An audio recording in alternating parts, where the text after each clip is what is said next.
Hey guys, Jim Bounds at Motorhome Rehab Ranch, and today we're in the interiors here. As you can see, we're in the galley. All right, there's some things I'm going to talk about a little bit later about the galley, but here we are at door number one, the galley door, the bathroom door going into the hall. At door number one, there's pictures of this at the bottom of the video. Well, the two most useless tools in working in this interior is a level and a square. Because there's nothing level and there's nothing square. Used to work off the floor. Well, that's not square anymore. Okay? So, this is the gap that we all know about, where the body has drooped and left more gap here than down here. And this gap is the point that it hits and the door won't open. Now, we all know that what's happening here is your body is drooping and the floor is going like this and the cabinet is going like that. Okay?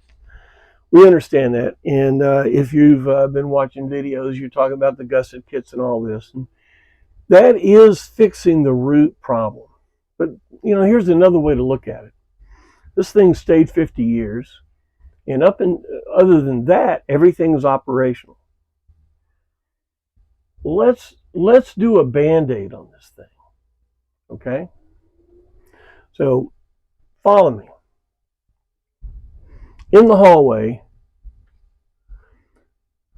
the biggest thing, or the thing you have to deal with, is this headliner, or this ceiling cap.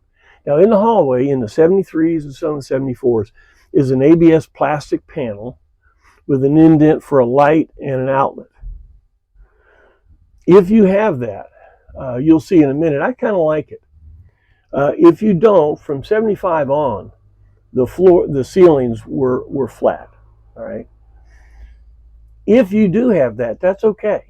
I'll show you as we go through. You can still have that flat ceiling and have access, because when you take this panel down, this is what you've got. Come on in here and take a look at this. You can see the insulation. Now, this is a 73. As you can see here, there's copper pipe still in there. And over the years, somebody hooked literally a rubber hose to it, double clamped it. That's nice. Then it has a flare fitting with plastic lines. So you really don't want to have all this stuff. It needs to be out of there. Okay. But think about this. In the 73s and 4s, the cold and hot water for the bathroom and the kitchen shared through the overhead, and that was accessible. Now, after GM made that where it was much less accessible, they ran that hot and cold all the way around the back, around the bed. So when you turned on the water here, it took a long time to get hot water to that sink. So, if we're going to be doing this headliner, and you're going to be modifying stuff, what I should do right now is take all this out and put all new plumbing, but I'm not into the plumbing right now. And you'll see that it's going to be so easy to get to this that I can come back. All right. Now, if you'll look at the bathroom side, go on in and look at that. Take a look at this. On the bathroom side wall, there are two brackets here. This one was never screwed in. This one had one screw here, one screw there. So originally mine was just floating, right? Then you look at the other side. There's no panel, there's no finished panel on the front. Now, if you have a 75 and later, this panel comes all the way across. And you see, here's your ceiling. It's about an inch up. So that gap right in between there, that you have a piece across here, you can slip a piece of Luan right in between there and make it where you slip it off one side, you slip it off, you slip it into one side, then pull it back over and center it in the middle, right? So if you don't have this passive panel and you can get into this thing very easily, I would relocate your hot and cold water coming over to here over the top. It's a shorter run. Probably you need to put new stuff like I do anyway. So you just do that. Make sense? I would also put the hot and cold, so one day when somebody else goes in there, they wonder what it is, and you know what it is. It's it's a good thing. The curve is no problem for the plastic. It's a wonderful thing to do. All right. So this ABS panel, if you do have it, can be fixed with ABS/PVC glue, which this one's already been fixed. It usually gets cracked in the corners, and this one has a few damages.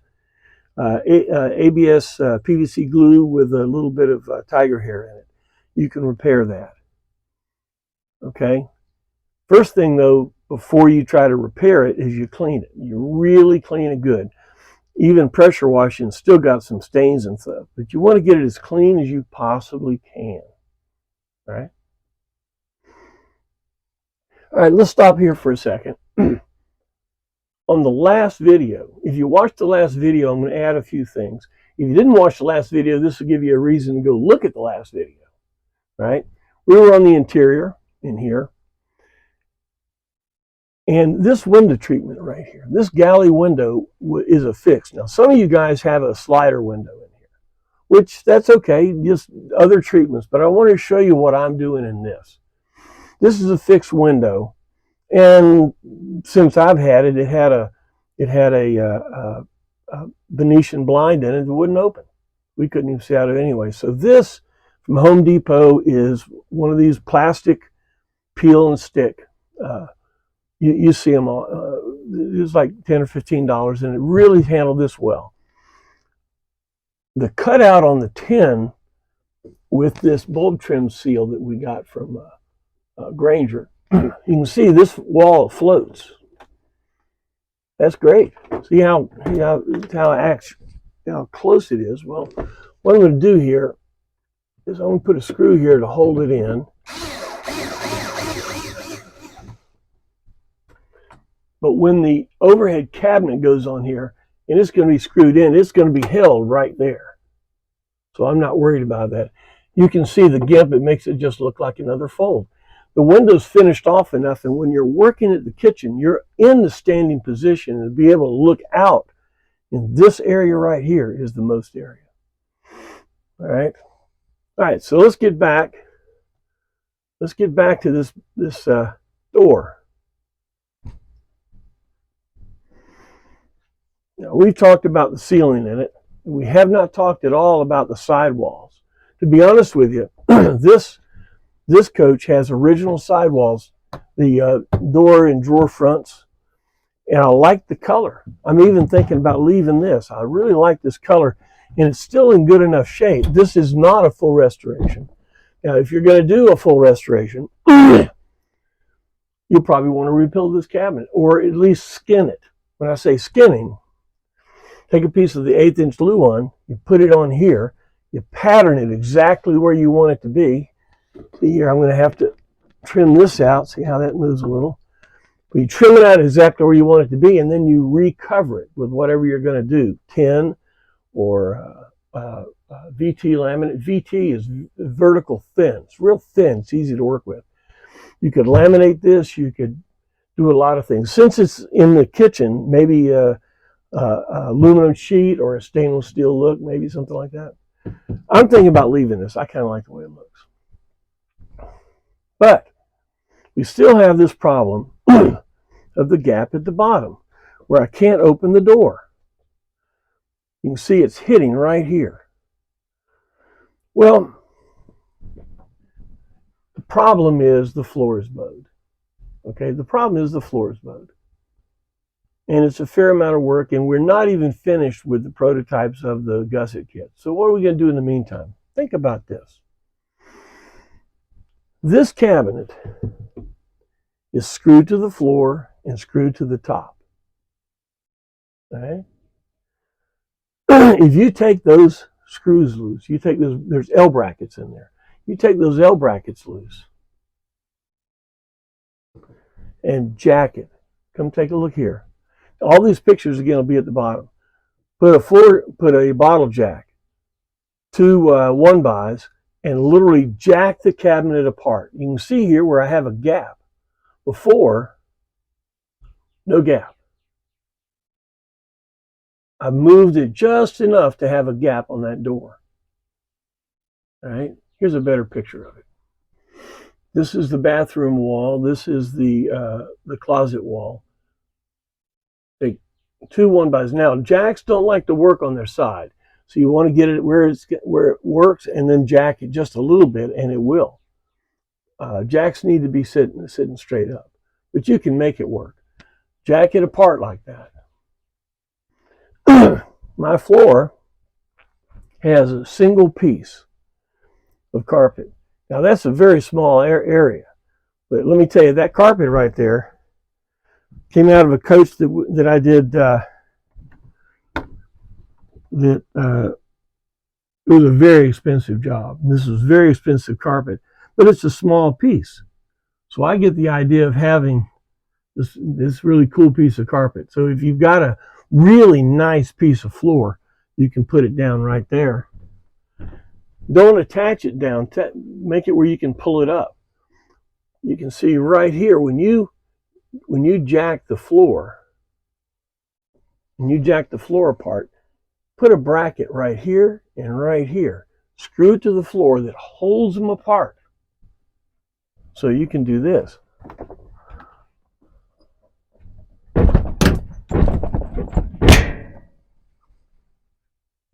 And it's just enough. I didn't take my cabinet completely apart. I just jacked it in place. So you can get a good 1/2 inch to an inch without even taking any brackets loose. Reason I'm doing that is I'm going to be using JG as the lab rat for the floor gussets.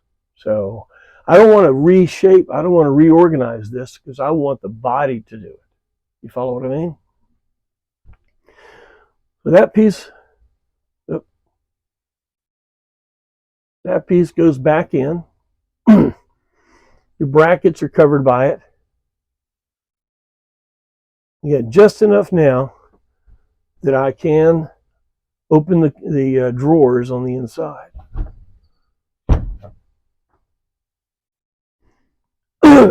This headliner cap here, I really like the idea of it being white like that. So I had a little bit of this bamboo that we had in here, so I ran that through it. Now, you say, well, how does this thing come out? I thought they were pretty ingenious. They made it where it's attached over here. You unscrew this, slide it this way, and it comes down. Watch.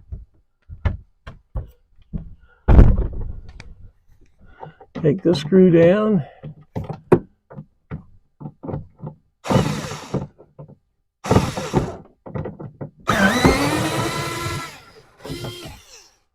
This one.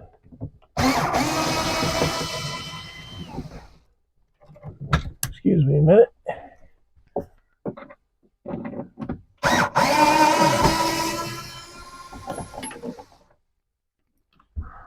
All right. Show you what we've got. We've got a screw here, and a screw here. Now, with this, I've got a screw here. Hold that down. A screw here. Move that down.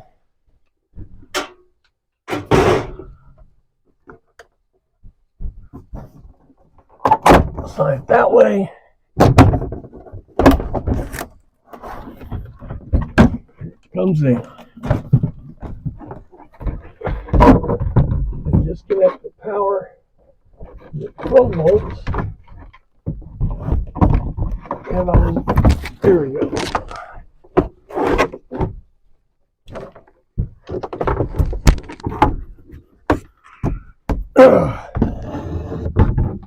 So this panel comes out.